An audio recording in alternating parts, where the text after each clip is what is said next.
Laudimiro Jerônimo diz, uai, os espíritos não irradiam, Edson? Que você falou da questão da irradiação, você estava citando um exemplo de um espírito que... Os espíritos irradiam, mas não... Não em todos os Não em todos os tempos, todos os momentos, e falando por médios diferentes, coisas diferentes. Quer dizer, haja capacidade de irradiação, né? No nível que nós estamos na Terra. E as pessoas, elas não param para observar isso, né? Elas pegam só um ponto e não olham o todo, né? Outra coisa que é interessante nesse contexto aí... Falta o estudo do Kardec, porque tem essa questão da identidade dos espíritos. Isso aí ninguém que o Kardec já estudou isso lá atrás.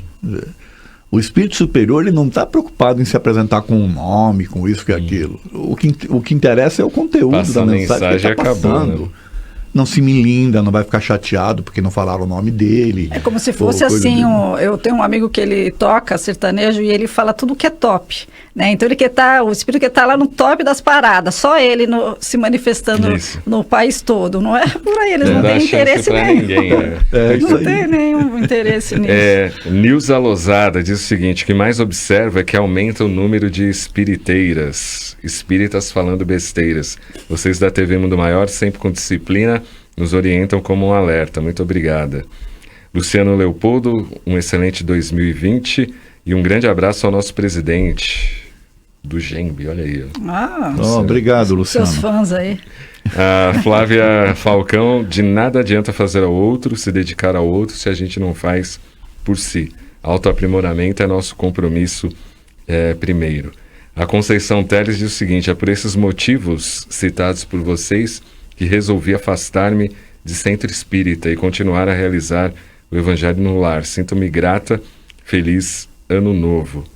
Rosália Ferraz, em qualquer situação só seremos cristãos se praticarmos efetivamente os ensinamentos do Cristo, compaixão, amorosidade, bondade, cuidar de si e igualmente ao próximo, mas de verdade, tá? É isso aí. Maria José Domingues, destacando que não só os trabalhadores, mas todos que comparecem não correspondem ao momento de elevação. A música adequada ajuda bastante. Um abraço, gratidão a tudo e a todos. Fala, Edson. Eu queria fazer uma observação que eu sempre fiz para mim e que eu sempre falo nos cursos que a gente dá para trabalhadores, dirigentes e tal, né? Que é o seguinte, hoje eu estou presidente, eu estou voluntário, mas eu não sei amanhã.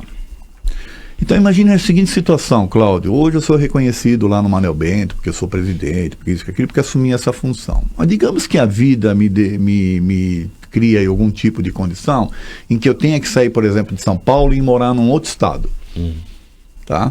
O que vem primeiro, a causa ou a casa? Então primeiro vem a causa. Sim. Não é assim? Aí eu vou para um outro estado, você acha que eu vou chegar numa instituição espírita, chegando? Eu quero ser presidente, que eu já tenho experiência. Trazer o meu currículo, né? Não, eu tenho que ir lá, eu tenho que conhecer, eu tenho que me ambientar. Entender como funciona lá. Tem que adquirir a confiança das pessoas, não é assim? E aos poucos, você ir se inserindo. Ou então eu vou desencarnar como presidente e vou me apresentar lá no plano espiritual, eu sou o presidente. Eles vão me olhar e vão falar assim, e daí, meu amigo? E daí? Ou seja, tem que pensar nisso daí. Você hoje é um servidor, você é alguém que, na verdade, está aprendendo as coisas. E quanto mais você assumir responsabilidades, mais aprendizados você tem que ter e mais humildade, principalmente, para exercer. Dá o exemplo, né, Edson? Porque você vê, a gente vê que as pessoas também vendo o outro lado, né? Sou advogada, então vamos ver o outro lado. As pessoas, às vezes, veem você como você tem que fazer tudo certo o tempo todo. Né? Eu acho, assim, que, eventualmente, nós também falhamos em público. Né? Eu acho que é por isso que existe uma diretoria, porque você é o presidente, mas tem uma diretoria e são os seus pares. Numa eleição, todo mundo, numa decisão, todo mundo tem voto igual. Então, se você não está indo bem, essas pessoas têm que vir ao seu encontro e conversar com você para que você pode estar, por alguma situação, tomando uma atitude que não é a melhor, né? Então, assim, é evidente, sim, que o presidente ele tem que ser o exemplo ali, o maior, de tudo isso que você disse.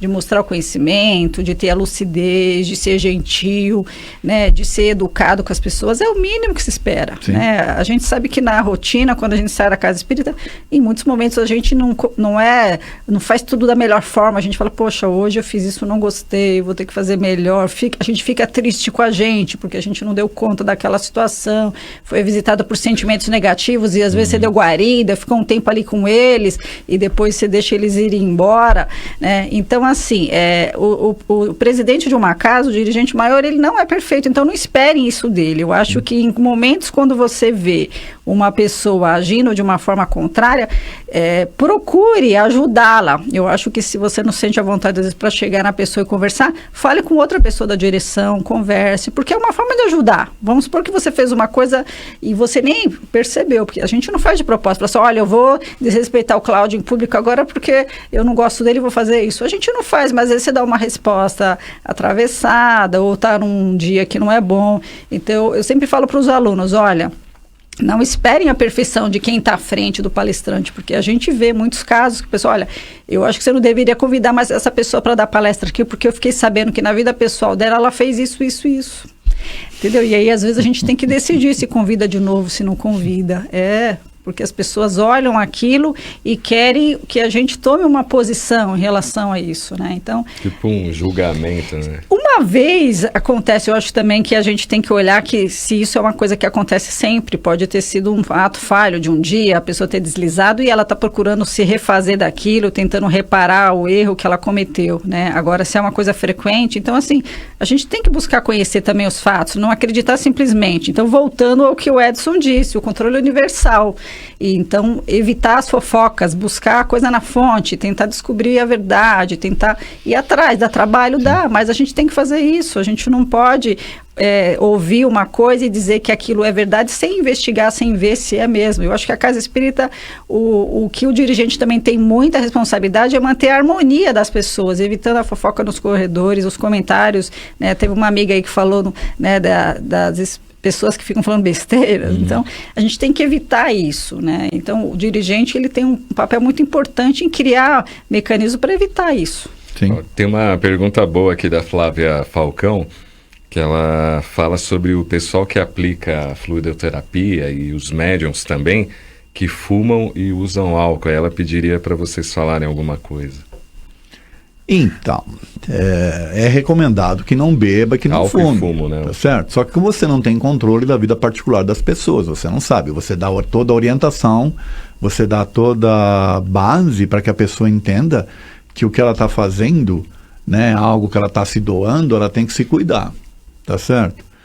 Então, por exemplo, nos nossos regimentos dos trabalhos, a gente coloca isso, para evitar e tal, não que não pode, tem que ser determinado, né? Proibir.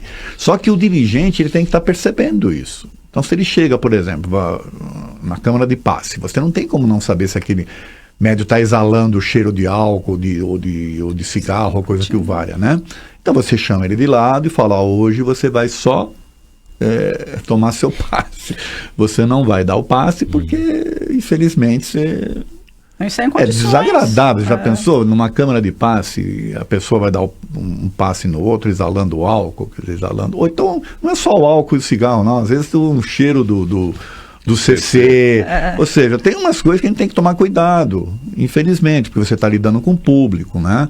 E aí os trabalhadores ou os voluntários, eles têm que ter essa consciência, tá certo? Que a gente está fazendo aquilo não para prejudicá-lo, mas às vezes até para poupá-lo, até para ajudá-lo. De novo, é consciência de cada um, é a emancipação do espírito. Isso a gente só adquire, às vezes com o tempo, às vezes com as lições, com os aprendizados que cada um tem que ter e com as orientações que precisa numa casa espírita, tá certo?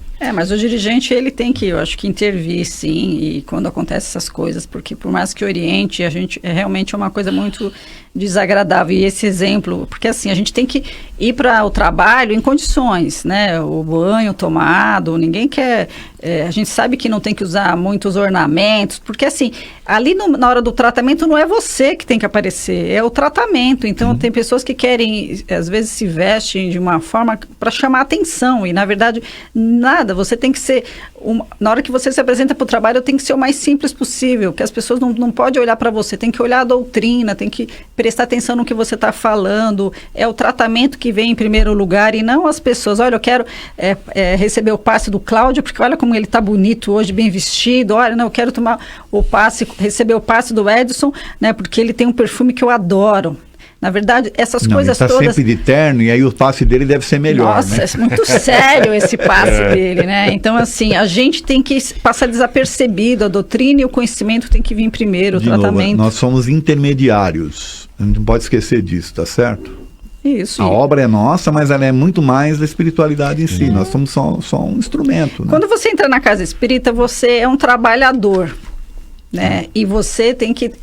a doutrina em primeiro lugar. Então, assim, eu quero receber o passe eu quero passar no plantão com fulano, porque é ele, sabe, essas coisas. Então, o trabalhador, ele tem que entender que se ele não tiver ali, outro vai fazer o mesmo trabalho. Mas, assim, a gente tem que estar em condições e eu acho que o dirigente, ele tem que cuidar para que isso aconteça da melhor forma. Então, quando necessário, com caridade, saber falar, o jeito de falar, orientar as pessoas, às vezes, para situar ela. Olha, Cláudio, não dá assim, eu vi que isso aconteceu com a semana passada, hoje você não tem condições, olha, né, não é melhor. Ele mesmo tem que se conscientizar que ele tem que se afastar. Sim. E não a gente falar assim, olha, você está afastado, levar a pessoa a essa conclusão por ela mesma, porque aí sim ela vai tomar na responsabilidade dela e vai agir para resolver aquilo que está acontecendo, porque às vezes a gente pode até acontecer hoje que às vezes o dirigente não está nem tão atento, aconteça isso, né, e a gente vê que acontece coisas muito interessantes dentro da casa espírita por falta desse olhar com o trabalhador, né? Alguém falou aí que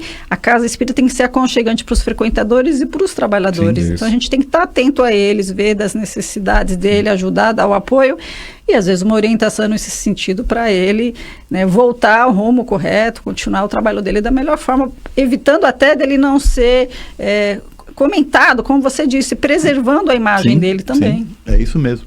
Então, nesse sentido que eu estava falando, né, porque eu falei que nós temos os regimentos dos trabalhos, quer dizer, nos regimentos tem essas coisas escritas. Essas orientações. E todo mundo tem.